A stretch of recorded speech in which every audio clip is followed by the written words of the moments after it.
truth, the results of duality, and idolatry is what is created in in verse number 2. Swearing and lying, killing and stealing and committing adultery, they break all bounds, and blood touches blood. What does that mean? So lack of truth, lack of kindness and compassion, and a lack of Yahuwah Elohim and his Torah lead to idolatry, basically a warped system of belief. We base everything on duality. We base everything on some type of Greco-Roman deity type system, and we want to worship something without recognizing that we don't need to worship something. We love one another, and that is our service to one another, which enhances our relationship with Elohim. So this leads to disruption amongst human beings, which leads to denial, bitterness, and cursing. We have an example of this in Brit Hadashah. Peter was a very, very close Talmid. He was a close disciple to Yahusha. But when Yahusha was arrested, the Talmudim scattered. And Peter was able to get within the courtyard, and he was asked the first time, "Weren't you with him?" He said, "No, I wasn't." The second time he was asked, he said, "No, I wasn't." The third time that he was asked, we're told that he started cursing. He started swearing that he was not with them. So it's a progressive denial of a relationship with Yahuwah Elohim that comes from a belief system that's based on duality. I don't believe what you believe. You're wrong.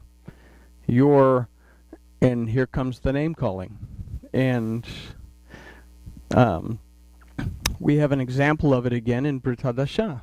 We get all excited about the fact that the name Christians appears a couple of times in Brit Hadashah. But the Aramaic gives us a different point of view. It says in Antioch, there's the first time they were called Cretanos.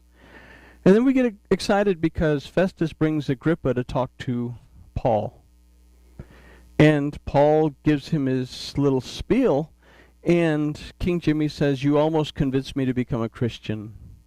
And Paul says, "More or little, I wish you were like me."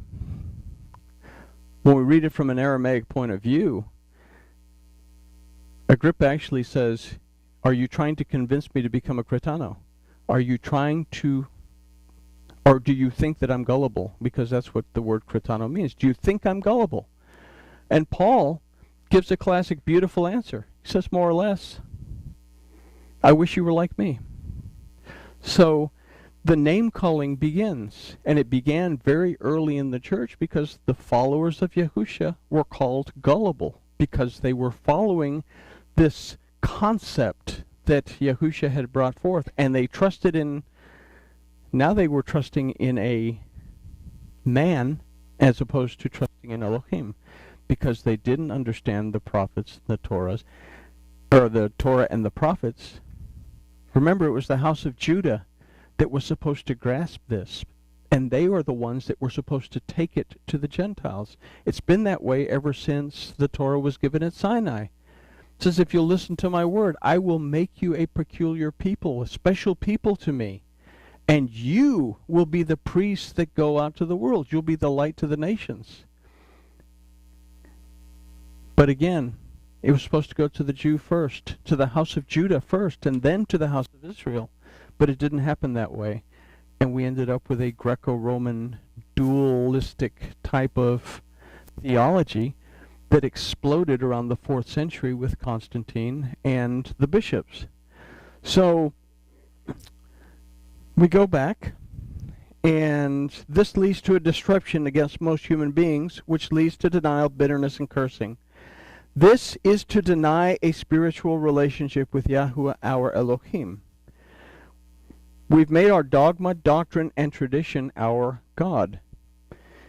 We've said that in a lot of cases now, we have our doctrine, and we try to make the scriptures match our doctrine, as opposed to having what it says at the beginning of the book, the middle of the book, and the end of the book, and all of these things being in line with each other to have a cohesive understanding of what the Torah, the prophets, the writings, Brit Hadashah, the epistles of the Talmud, the epistles of Paul, Revelation, all the way through, what it means.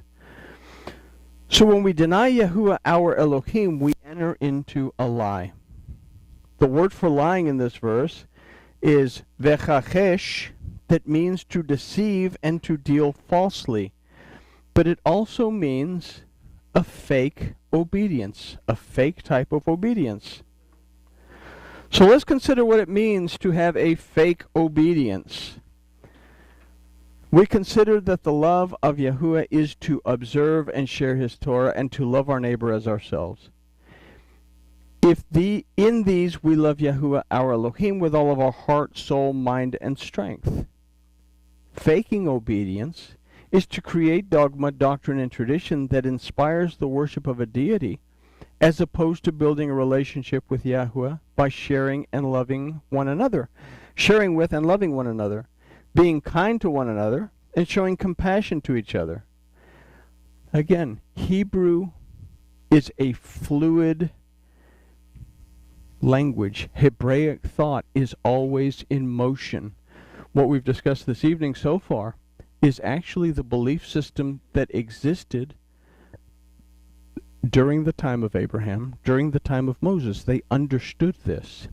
And even in the few verses where Elohim sticks Moses in a crevice and he passes him by and he sees his back. Okay, are we going to say, okay, he saw Elohim's backside? What does that mean? It means that in our system of belief, we're always looking at where Elohim has been, but we're never looking at where Elohim is going. And it's something that we need to be able to change in that belief system. And the only way we can do that is by building a relationship based on loving ourselves, loving one another. So, Hebrew is fluid and it's always in motion. It doesn't make room for the deities of the Greco-Roman mind.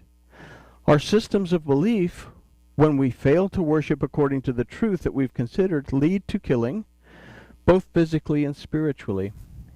When it says, you shall not murder, it doesn't mean simply the act of premeditatedly sticking a knife into someone and killing them. To not murder also means not to destroy someone's self-esteem. Okay? They steal away the identities of those whom these systems of belief condemn. Now, the word for steal is actually a word that means to kidnap. This in turn disrupts our ability to truthfully perceive, discern, understand, obey, and apply the word of Yahuwah, our Elohim and Father.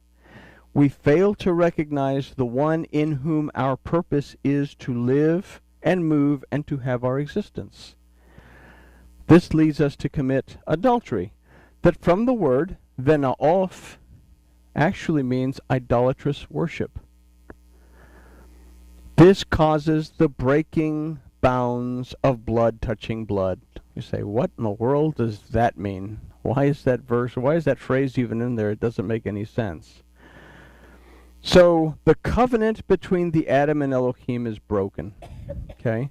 Blood mingled with blood on a covenant marker was a sign that two people were in covenant. So it breaks the bounds of blood mingling with blood. It breaks the covenant. It breaks the bounds of the covenant. Okay? Now the word for breaking is paratsu, that also means to break down.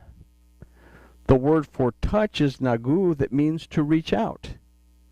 So literally this verse reads that blood reaches out to blood.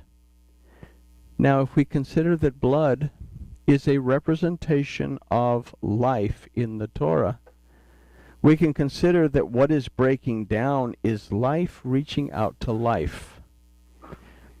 When we stop worshiping Elohim the way we were created to worship him, then we stop reaching out to each other. We stop reaching out to Elohim. Life ceases to reach out to life. That breaks the covenant. We fail to consider one another with compassion, love, kindness, and goodness, and as a result, we no longer have a truthful, stable, and consistent relationship with Yahuwah.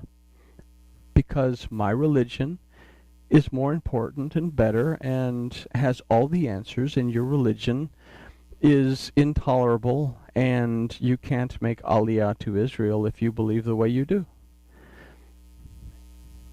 That leads us to issues with pride, greed, arrogance. And when we start to do that, when we cease loving Yahuwah by loving each other, we cease to love or respect his creation. We simply don't care about our environment. We don't care about the things around us. And because we can't love one another within the existence that Yahuwah has created for us, we don't tend the garden.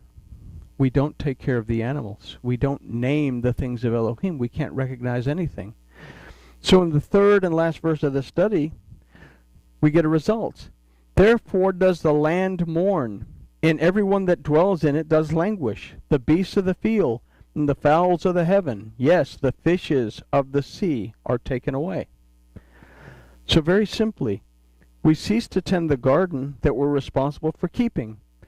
We cease to tend to and care for the living creation of Yahuwah as we are no longer able to identify it.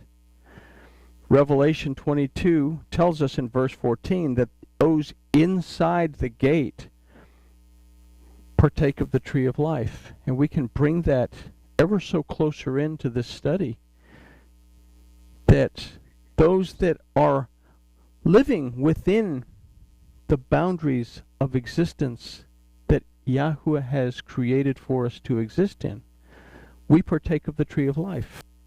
Or they partake to the tree, I can't say that I partake, but I say those that do, they partake of the tree of life.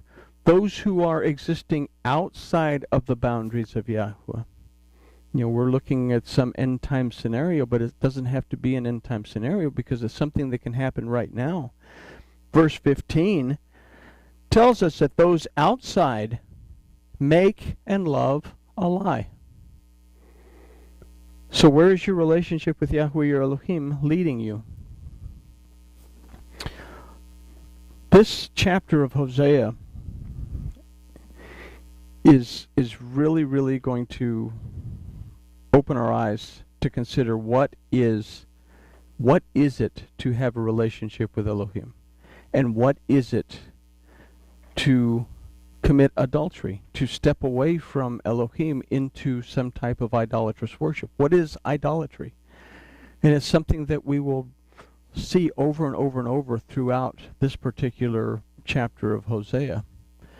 But like I say, chew this over a few times, because the concepts that we discussed are all throughout the Torah.